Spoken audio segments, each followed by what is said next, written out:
Hey guys, welcome back to the final episode of Mr. Potto's Reviews. I haven't done this in a while. If you guys haven't seen any of these before, I'm just going to do a video. I'm going to go through the review sheet with you guys and to make sure you guys know what you need to know. Now, for this one, you're going to have to listen a lot more, as I'm kind of just going to tell a story, okay? We've learned everything through this semester. Now I'm just going to tell a story. The story that we learned of Texas, and I will go through and we'll fill out the review through the story, so you need to listen. So, let's remember that. Oh, well, my brush doesn't work. There we go. In 1836, Sam Houston and the Texas Webbers won the Battle of San Jacinto. And afterwards, they captured Santa Anna, who was the Mexican dictator, and they forced him to sign a treaty saying that Texas was independent. So, Texas became independent. Everyone celebrated, everyone clapped. Now, the problem was, we needed a government. So we held an election. Okay? After this election, because Sam Houston was the leader at the Battle of San Jacinto, we elected him first. So we elected Sam Houston, okay? Now, Sam Houston realized that the Republic of Texas had some serious problems. They had no money, they didn't have a ton of people, and needed help. So he wanted the United States to join, or he wanted Texas to join the United States. He wanted Texas to be annexed, okay? Annex is to join. He wanted them to be annexed into the United States. He wanted annex, so he supported that. Now, when he tried to do it, the United States was like, hey, oh, no. We got our own problems, and you would cause more. Not right now. So Sam Houston was like, well, we gotta do what we gotta do. So, first things first, we need to keep the debt down. Excuse me. We are already in a huge amount of debt from the revolution because we had to pay for all that, and now we don't have any money. So debt, we want that to go down. I'll do green because debt going down is good. But another issue is we had what? Oh, hold on, sorry. Yeah, so the other problem we had is we had Native Americans who have been living in Texas for thousands of years and still live there. Now, Sam Houston, if you remember correctly, he actually grew up with natives during his teenage years when he ran away from home. So he really liked the natives. So he thought that the Texans and the natives could get together. That's the best heart I can draw, okay? He loved the natives. He was like, we can be peaceful, we can trade, we can have an open relationship. Now, after he tried to do all of this, the 2 years was up. Sam Houston only had 2 years in office. Next up, since Sam Houston could not win again, his opponent... Let's see, hold on, let me draw a line over here. So next is Marabou Lamar.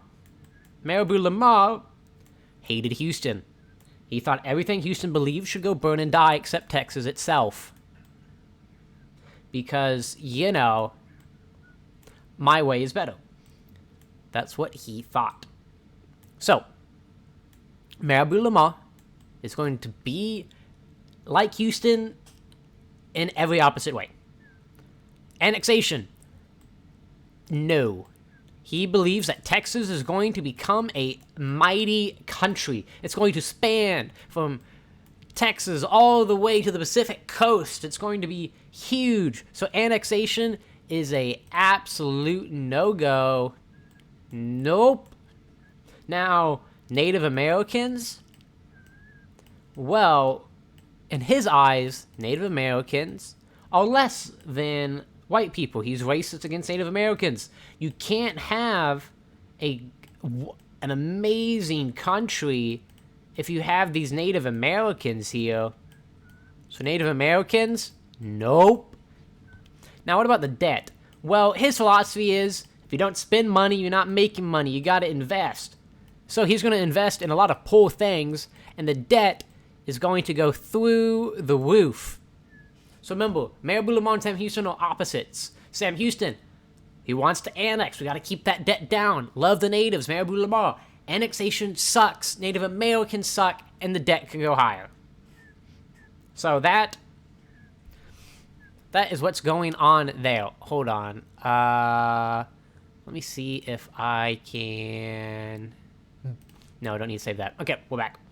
So, now, after Mayor Lamar goes, Sam Houston will go again. We change all of his policies, and then Anson Jones will come in.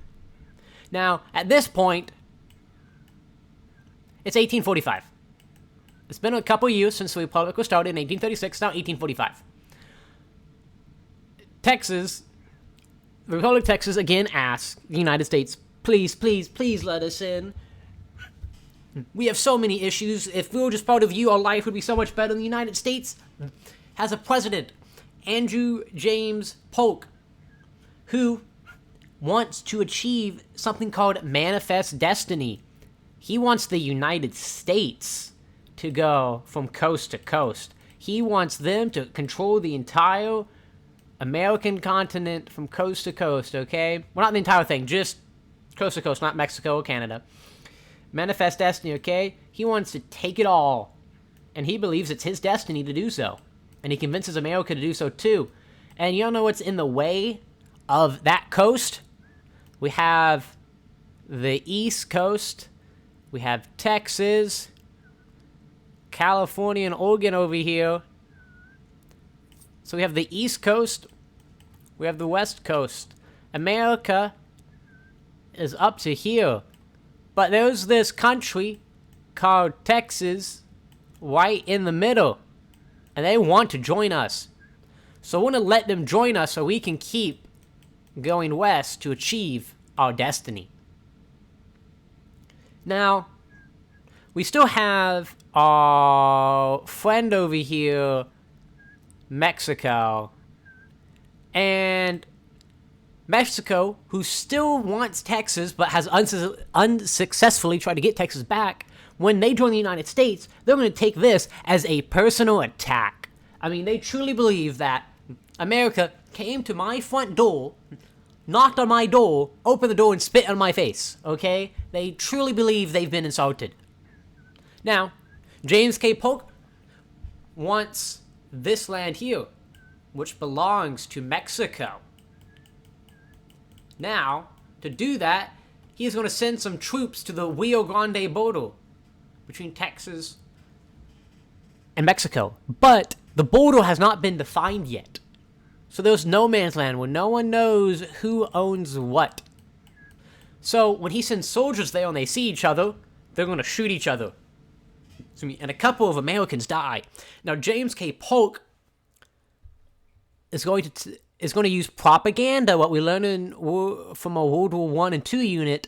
He's going to tell Congress, they killed Americans on American soil. This is an atrocity. This is awful. They should be punished for killing us on our soil. Even though no one knew whose soil it was, Congress was like, how dare they? And they declared war on Mexico. So he fought Mexico during the Mexican-American War. So thanks to annexing Texas and having the border dispute, we go to war with Mexico. We beat Mexico and we take this land back. Okay? We called it the Mexican Cession. We took it and we pretty much almost got done achieving manifest destiny. Woo! Now, let's fast forward. Let's keep going. So, oh, I don't want to save it. Oh, gosh. Nope. Don't save. Okay. Oh, I can make it bigger. There we go. So, next up, let's take a look at the United States. Let me see if I can draw a good picture of the United States here. Hold on, let's see if we can get Florida here. We have a little boot of Louisiana here. We have Texas down there. Sorry, I'm wasting you guys' time here. Okay. There you go. Okay, we have the United States. So the United States right now it's kind of split up. We have the North. I think I spelled North. Okay, and South. Hold on, I'll fix it here in a second. Trying to type with a mouse is not it. So we're trying to determine that were these people's lives different? And the answer is yes. So, hold on. If we're looking at the review, so if you guys don't remember, actually, I'll cover it later. So, Texas has joined. We already had the Mexican-American War. We have the North and South. Now, the South, remember what the South is. They have slaves. And that's the main part of their economy, is they're slavers and they're farmers. Okay? The North has been going through an industrial revolution. They have a lot of industry. I know it's hard to read, I'm sorry guys. They have a lot of factories.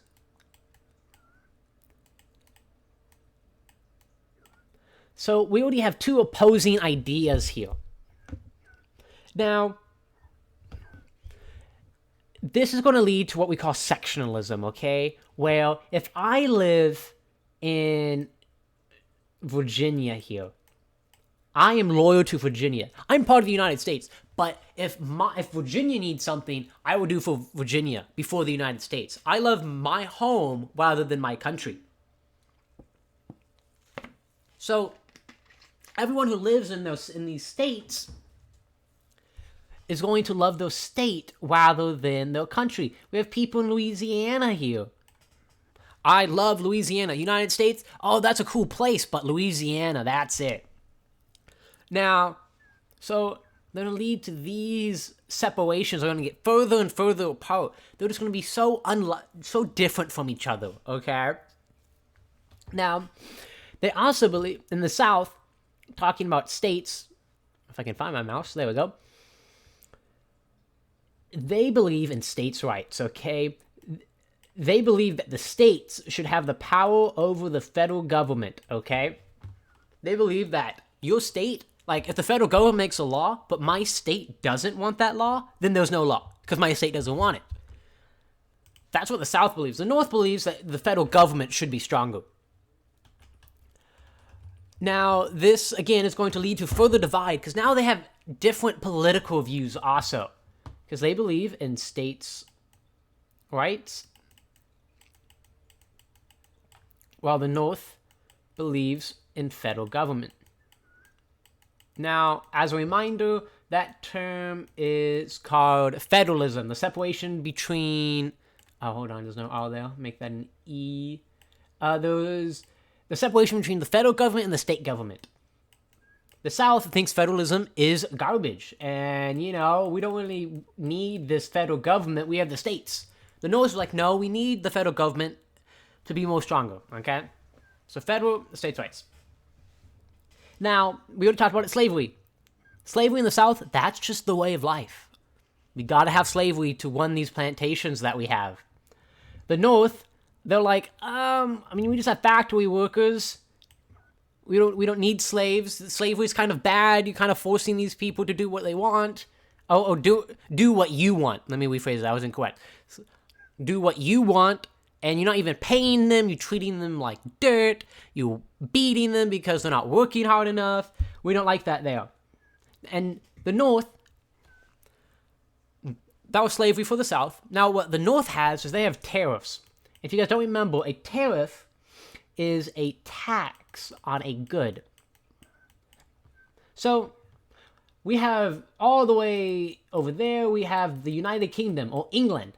They're going to ship some stuff on their boat over to New York. Now, when they go there, they're going to sell their goods. And the problem is, they're going to sell their good for $1. But when the North sells a good, it's going to be $1.25. And people are going to buy the $1 product over the $1.25. So if we have I don't know. I'm just going to make up a number here. Don't math me on this. We have a 40% tariff. And now it's 140. Okay. Now they're going to buy my 125 good instead of the UK's 140 good. So now American products are being bought in America. The problem was all the tools going down here are now more expensive.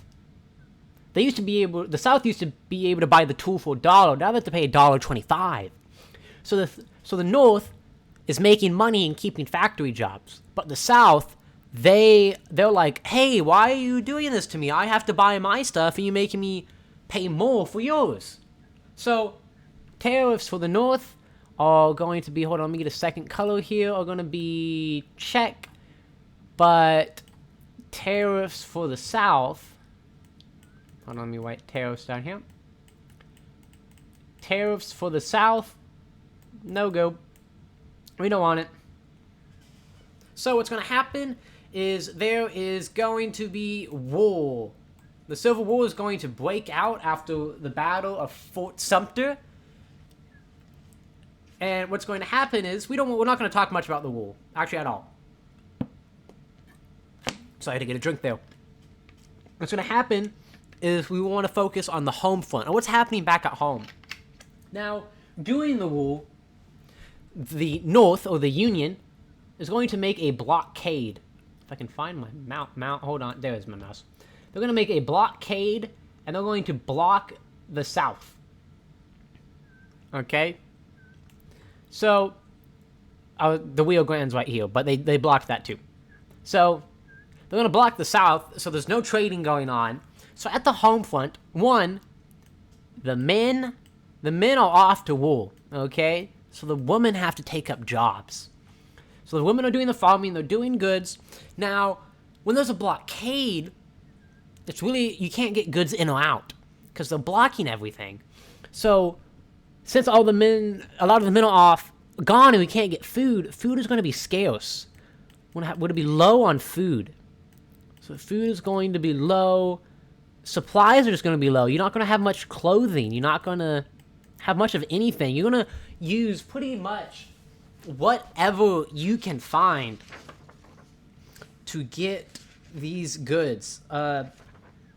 So you're also going to have to do things like, you're going to have to substitute things like, oh, I don't have corn. I'm going to have to eat rice. I don't have leather to make shoes, so I'm going to have to use some of my leftover fabric. All these things, you're going to have to substitute things. They're low on everything. So that's pretty much the home front. The women are working, the men are gone, we're low on supplies. Now, the South is going to lose the war. Okay?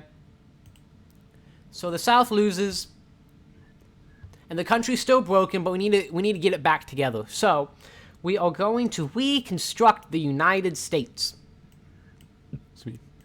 So when we see the term reconstruction, we are just rebuilding the United States. I'm not looking as I'm writing. Hold on. There we go. Reconstruction. It's long, but there we go. Reconstruction. So we want to rebuild. I've said rebuild so many times. If you don't know what it is by now, well, you might need a rewind. So rebuild. So put USA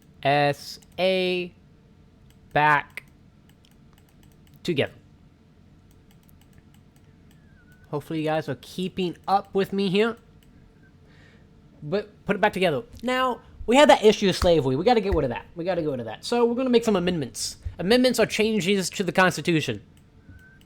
I'm just going to put AMD for amendment. You can write that out if you want. It's on your review sheet. So we're going to have the 13th, the 14th, the 15th. Number 13, we are going to ban slavery. Out of the gate. Slavery, gone. Okay? We're going to make sure that is no more. So slavery is done. Now, the next one is going to be the 14th Amendment. Now, so blacks will have, what is it? They're going to have equal protection. There we go. We're going to have equal hold on. Diving away from here. Boop. Oh, wow, this eraser sucks. There we go. That's fine. That's fine. Is this? Oh, no. What is my... Sorry, guys. I'm trying to find my thing. And yeah, so what's going to have is blacks are going to be equal in rights, okay? So that means that, you cannot discriminate against you can't say, oh, you can't do this because you're black, okay? That's what the 14th Amendment says. Now, if we look at the 15th Amendment, the 15th Amendment is that everyone can vote. That it does not matter on your skin color. You cannot be, there can be no law passed saying you can't vote. It is illegal to do that. Everyone can vote. So, again, that was real quick. That was Reconstruction, okay? Quick refresher. We're trying to rebuild the United States. We're going to make some amendments to help us do that, to bring everyone back together. We're going to ban slavery. We're going to say that blacks have equal political rights as white people, and that everyone can vote. Okay. Let's keep going. I don't want this to be super long. It already is. So, let's talk about westward expansion real quick. I'm going to go a little bit out of order of the review here. So after the Civil War, we can now focus on moving back west. So we're looking at Texas here. It's going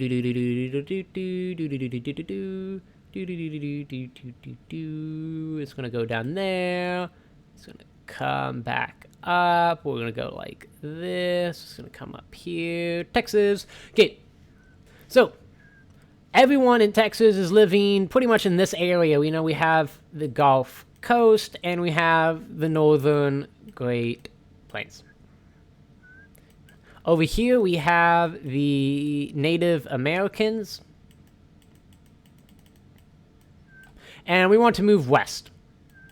I know this is kind of north, but they're moving in just this general direction. So we're trying to figure out how are they able to move west? Why are they doing it now? So one thing is we have the windmill.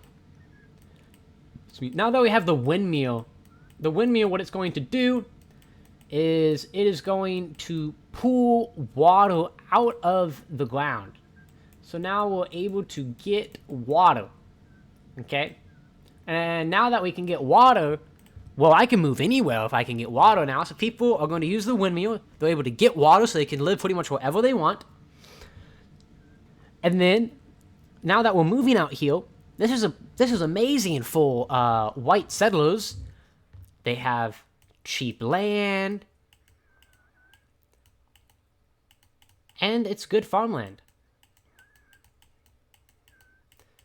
So this is great for white settlers. Yeah, if you want to talk about who this is not good for, this is terrible for the Native Americans. I mean, it's one of those, the last home. If we go right here is the Rocky Mountains. They don't have anywhere to go. Here, let me just make sure you guys understand. They have nowhere left to go. So they're going to be pushed. What's going to happen is we're going to have the Red River War. They're going to be killed. We're going to exterminate the bison. We're going to almost make them go to extinction because we kill them. And the Native Americans are going to go to Oklahoma on their reservations. And after that, after we take out the Native Americans, it's now time for cowboys. We're going to have the cattle drives. We talked about these cattle drives. Hold on, let me draw my quick United States. So we have the cattle drives in Texas here, and if we remember about supply and demand,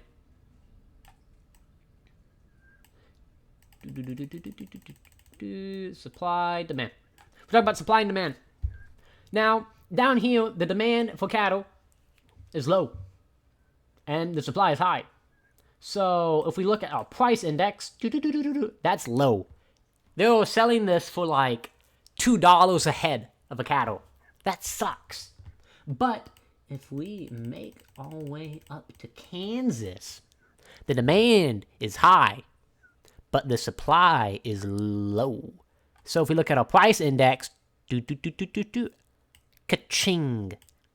I can sell, instead of $1 a head in Texas, I have $40 a head in Kansas. So supply and demand. The higher the demand, less supply, more money. High supply, low demand, less money. So I'm going to move my cattle up. But what's going to happen is as more people move westward, they're going to come up with barbed wire, which is going to cut up the open range, and it's going to allow people to have their own land and stop cattle from going into it, therefore ending the great open range. Now, we're finally approaching the 1900s, and we have this lovely city in Houston called Galveston. It is the jewel of the South. It is 1900, and it already has electricity. It has trolleys. People are moving here. We have multi-million-dollar houses here. This is the city to be. But what's going to happen in 1900 is there's going to be a hurricane, and there's going to be a storm surge. So we have the island of Galveston here at the same level as the ocean. So we have some land here. It's okay. But then we're going to have a 7-foot tall storm surge come and just destroy the island. They weren't prepared for it. They didn't have enough warning. No one left. And like what was it? I think it was 6,000 people died. Almost a third of the entire population of the island. It never recovered. So it lost its status as the jewel of the sea. It never rebuilt the same. That's what happened there at Galveston. Now, afterwards, though, even though they never recovered, they didn't want the same thing happen again. So they did build a seawall. Where's my mouse? So they did build this seawall here, and they did raise the island. So now our houses are up here, the water's up here, and if we get a wave, it's going to hit the seawall. So we built the seawall and raised the island to make sure it was protected. Now, in 1901, a big change is about to happen in Texas. These people are going to be out digging, and as they are out digging, they're going to strike black gold. They're going to find oil at Spindletop, and it is going to shoot out of this at 100,000. I think like 1,000 barrels a day. Probably a lot more than that. I mean, it was an incredible amount of oil coming out, and with oil comes money. So what's going to happen is now that we have oil, we'd have people come to make these boom towns. Wherever they find oil, they're going to go work there. People are now moving to cities. We're going from rural to urban. We call it urbanization.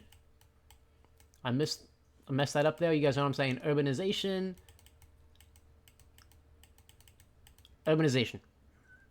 So there come these boom towns, and it's going to be urbanizing. People are leaving the farms to work in these jobs that make them a lot of money. Now, when we have all this oil, we have to refine it. So towns like Houston and Dallas are going to get these refineries. And so more people are going to live there. And then, let's see, let me make sure where we're going. Like in Houston, they're going to make the Houston Ship Channel. They're going to make the bayou look like this to go like this. So we can fit boats in it. Increase trade. Make Houston a trading center, because oil, you got to trade. Now, economically, not Houston, Texas is going to benefit greatly. Texas becomes a national player. They give oil to the United States and the world. Socially, we go from rural to urban. Let's see. And during this time, people want to start asking for change. You know, people are starting to get more leisure time thanks to new technologies. And they're going to sit down and think, you know what? I'm being treated unfairly. So we're going to ask for reform, which just means change. We want change. We want things to be different than what they are now. We're going to call this time period the Progressive Era. Let's see. And if you guys remember, progress means to go forward. We want to go forward in our change. We want to make life better for people. And how they're going to do this is, one, we have the temperance movement, which is they want to ban alcohol. They think that alcohol is what causes violence. They think alcohol is what causes domestic abuse. It's what causes crime. So, no alcohol. I'm going to have no alcohol. Nope. Then we're going to have women's suffrage. Now, you guys have to remember that suffrage means to vote. I don't really have a way to help you guys remember that. So suffrage, we want to vote. So we want to vote. Women want to vote. Women have been not voting for so many years. They want a voice. They no longer want to be told that their husband's vote will count for them. They want their own voice. And then all these workers, especially working in these factories and these refineries, there's my mouse. These labor unions or work unions are going to want change. They're going to want safe working conditions. They don't want to have to work 16 hours a day, 7 days a week. They want to make sure that they have to have a helmet, have safety glasses, be safe from all the dangers that they have at work. Hold on, let me oh wait, no, dang it, I click saved again. So the next person we're going to talk about, we're going to talk about someone, we've mentioned him a little bit, but you guys need to make sure you know his name. His name is going to be James Hogg. He's going to be the governor of Texas during the oil and progressive era. And he's going to establish the Texas Railroad Commission. Now, the Texas Railroad Commission is what regulates the price of oil. Remember, we talked about supply and demand earlier. And when people were making too much oil, the price would go through the boom and bust cycles, where people would get rich and then they'd go bankrupt, okay? So they're going to set the price of oil. You can only sell it for this much. You can only make this much. And they're doing that just so the oil industry doesn't collapse in on itself and they all go bankrupt and we have to start over. Just make sure we want to set the price of oil. Let's see. We already talked about that. Now, eventually, in 1914, we're going to have World War I. Now, the United States stayed neutral at the beginning of World War I.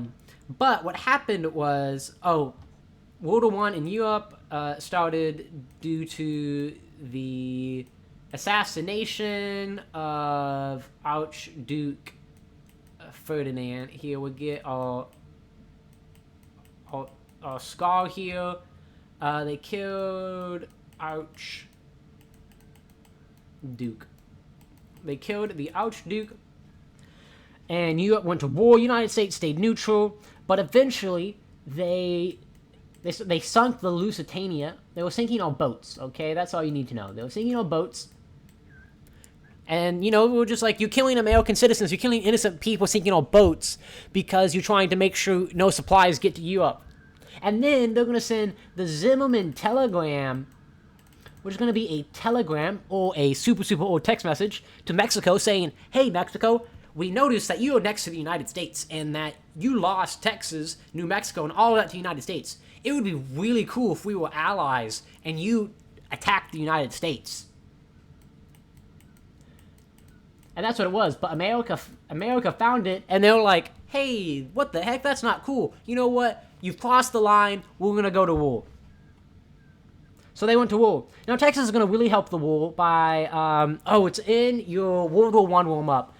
But something like 168,000 Texans served in World War I. And then we had army bases here in Texas because it was a great climate here. And army bases. That's what Texas did during World War I. Now, trigger, fast forward. It's now 1942. World War II has been underway for 3 years after Germany invaded Poland.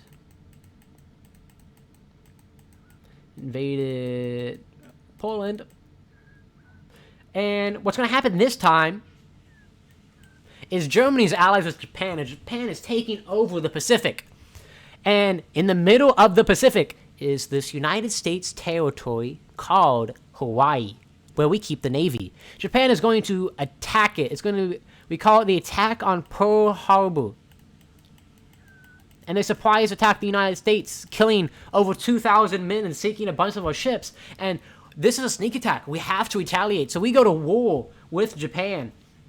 And then Germany declares war on the United States, so we're fighting we are officially part of World War II. Now, Texas is going to help we're going to make a ton of shipyards. We're going to have a ton of shipyards. We're going to have over, I think it's 200,000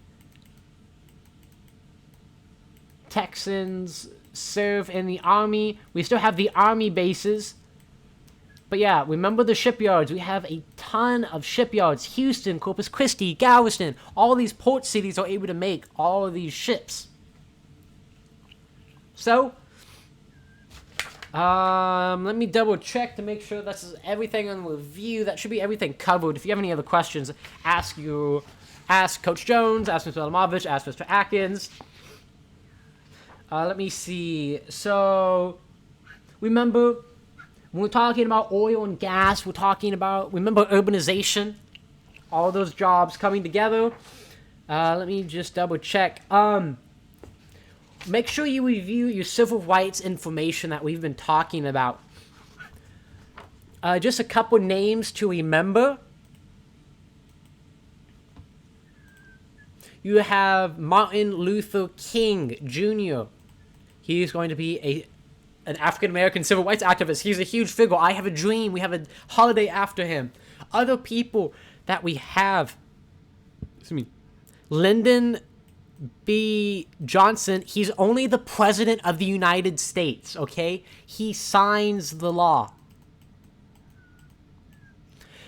We have someone named Hector P. Garcia. That's an R, sorry. Hector P. Garcia. He is for Mexican Americans. He does the GI Bill for veterans so that they get support after the war. Martin Luther King Jr., LBJ, Hector P. Garcia, you have Rosa Parks, she sat on the bus. Those are just some names to know, okay? Again, let me just double check, make sure we have everything covered. Yeah, I would add space on your thing to add LBJ, Hector P. Garcia, Martin Luther King, just so you know their names. We talked about this at the beginning of the year, but I'll cover it real quickly. Just remember that Texas is a really diverse place. We were next to Mexico. We were French for a little bit, but we had all those immigrants come, if you guys remember.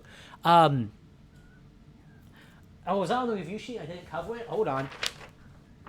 I might have not covered it. But remember about immigration. Yeah, I missed that part. Let me cover that real quick. So remember, we had German immigrants, we had Polish immigrants, we had Czech immigrants. They brought their own culture. They brought their own food. And they brought all these ideas, and we still have them today. We have kolaches, we have... Let's see. Let me think of some examples.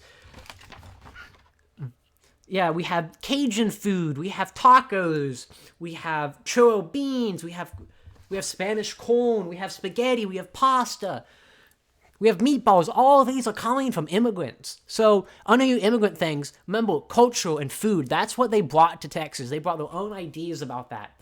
Okay, I think that covered all of it. If you're still with me, thank you so much. I hope this review somewhat helped. I know you guys been here a long time. It's been 40 minutes, but thank you guys. I hope you guys are going to do great on your DPM on Tuesday. If you have any questions, come ask me in the hallway. Come ask any of your teachers, okay? We are all willing to help you guys try to pass this DPM on Tuesday. I hope you guys have a good weekend.